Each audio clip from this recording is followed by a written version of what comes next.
ازيكم؟ النهارده جايه اقول لكم انه العمر مش مجرد رقم زي ما بتتقال دايما الكلمه دي، فلازم نفكر في الكلام الاول، ما ناخدوش كده كلام محفوظ ونصدقه وبعدين في النهايه نكتشف انه مش حقيقي. لو احنا فامبايرز بشرتنا ما بتعجزش وبنبقى عندنا 200 300 سنه وبرضه عندنا نفس معدل الطاقه وشكلنا شباب، بتهيالي كان ساعتها يبقى العمر مجرد رقم، وساعتها بتهيالي ما كناش هنسأل بعض اصلا عمرك كام.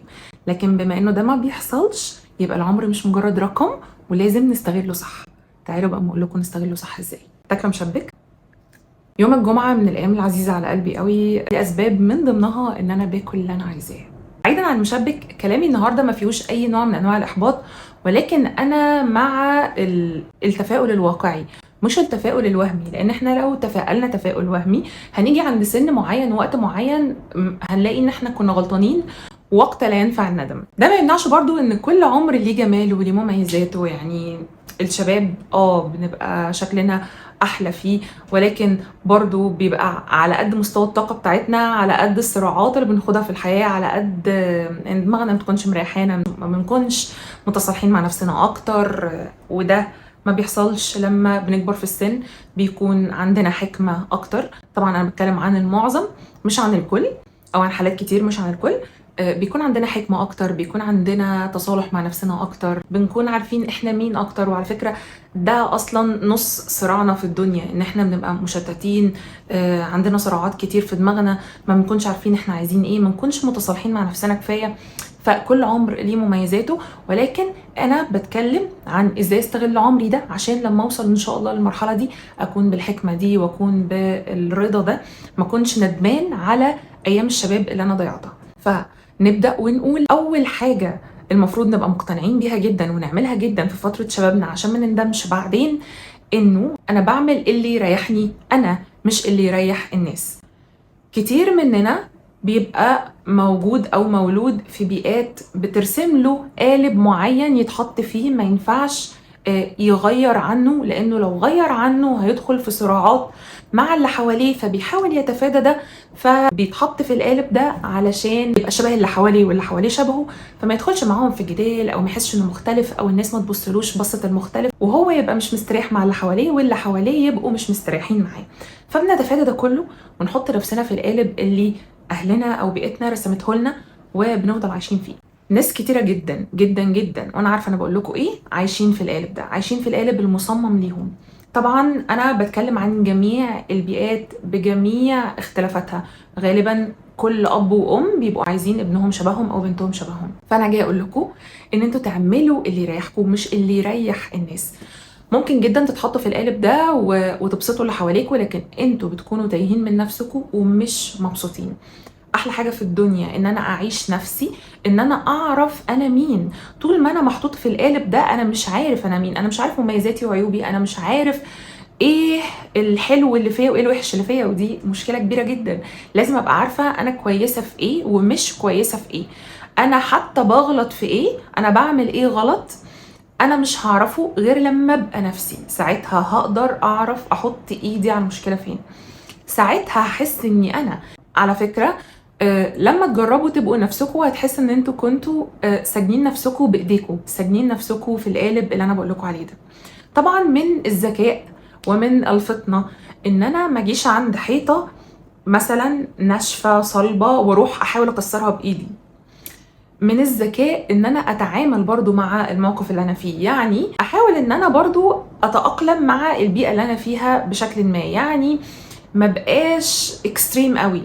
احاول برضو احترم البيئة اللي انا منها، احترم طريقة تفكيرهم واحترم دماغهم، ولكن ده ممكن يبقى مثلا 20 30% و60 70% 80% انا بعمل اللي يريحني.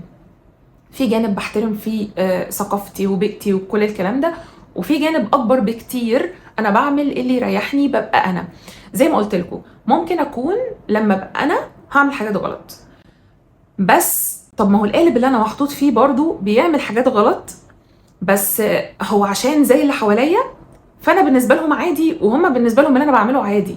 لكن لما مختلف شويه ممكن ارتكب اخطاء مختلفه شويه فيبقوا بيبصوا لي بشكل غريب، مع ان انا ممكن الاخطاء اللي انا برتكبها دي تكون في بيئه تانية عاديه جدا.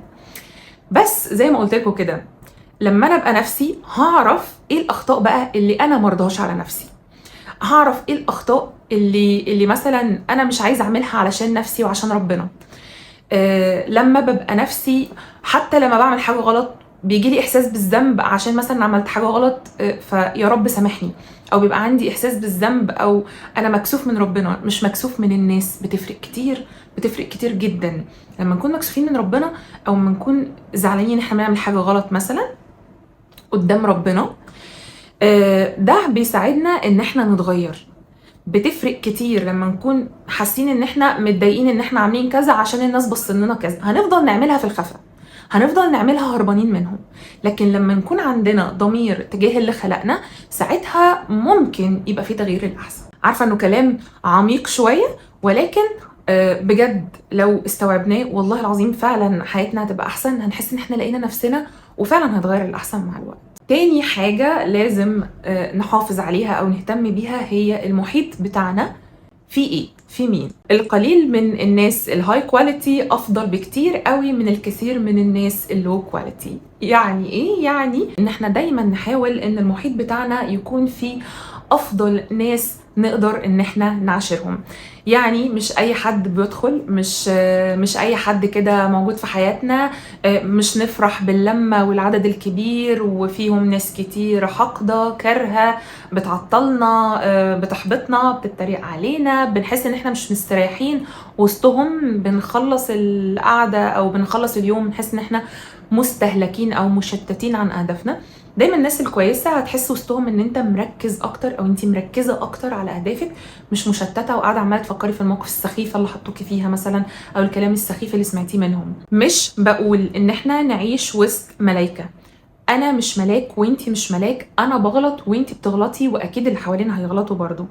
ولكن لو هديكوا صفة واحدة بس تعرفوا بيها الناس الكويسة من الناس اللي مش كويسة، الناس التوكسيك من الناس اللي المفروض ندخلهم حياتنا، الناس المحترمة، الناس اللي احنا حواليهم بنحس ان احنا مستريحين بنسبة 100%، الناس اللي ما نضطرش نتجمل قوي قدامهم وما نضطرش ان احنا نبقى على مزاجهم عشان ما يسمعوناش كلام يضايقنا، اللي بنبقى خايفين واحنا قاعدين كده لا يتريقوا ويقولوا كلمه مش تمام، اللي بيحبطونا وبيسمعونا كلام من تحت لتحت في صوره هزار، الناس اللي حتى لو بيغلطوا في حقنا في بعض الاوقات زي ما احنا بنغلط برضو في بعض الاوقات بيعتذروا، الناس اللي احنا حواليهم بنحس ان احنا مستريحين 100%.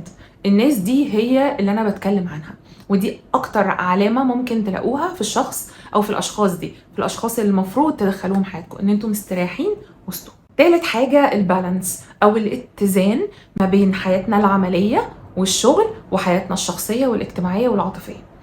ناس كتيرة قوي لما كبروا في السن وكانوا مشاهير كمان ووصلوا لنجاحات كبيرة جدا تمنوا ان هم يقضوا مع عائلتهم وقت اكبر، وناس كتيرة تانية برضو ما سمعناش عنهم لانهم ما وصلوش لاي حاجة، التهوا في حياتهم العاطفية والاجتماعية ونسيوا خالص ان هم يطوروا حتى من نفسهم ثقافيا، ما اهتموش خالص بالجانب العملي. وهقول لكم ده ممكن برضو يأثر علينا في ايه.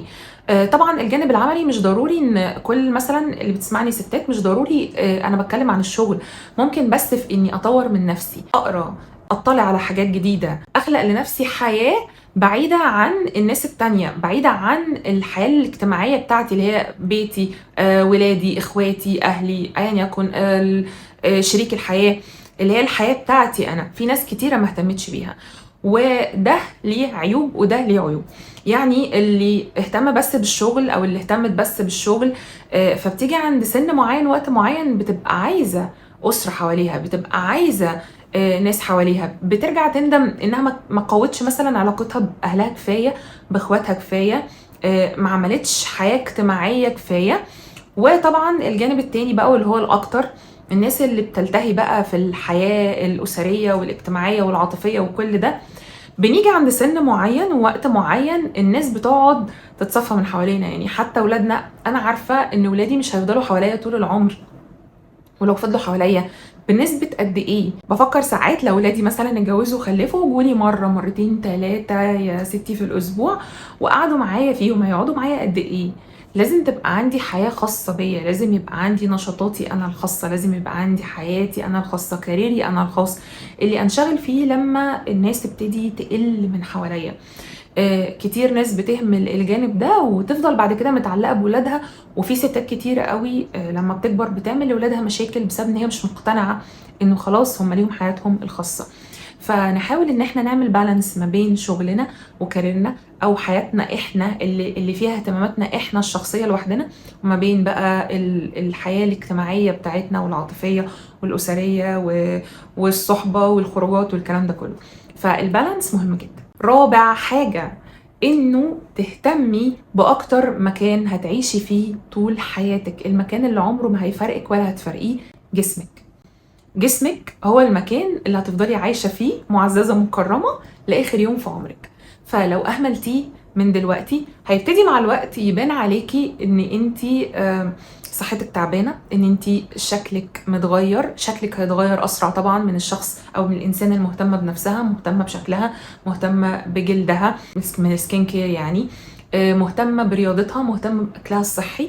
بصوا زي ما انتم شايفيني دلوقتي كده، انا كنت باكل مشبك. انا مش بتكلم ان احنا يعني 100% من الوقت هناكل صحي وهنتمرن، اكيد طبعا مش 100% من الوقت، ولكن على الاقل 80% 70% حتى من الوقت نكون في دماغنا الرياضه بتاعتنا، عندنا انشطه رياضيه مختلفه، مهتمه باكلي، بفكر قبل ما ادخل جسمي انا باكل ايه. حلو قوي ده من احترامنا لنفسنا، من تقديرنا ليها.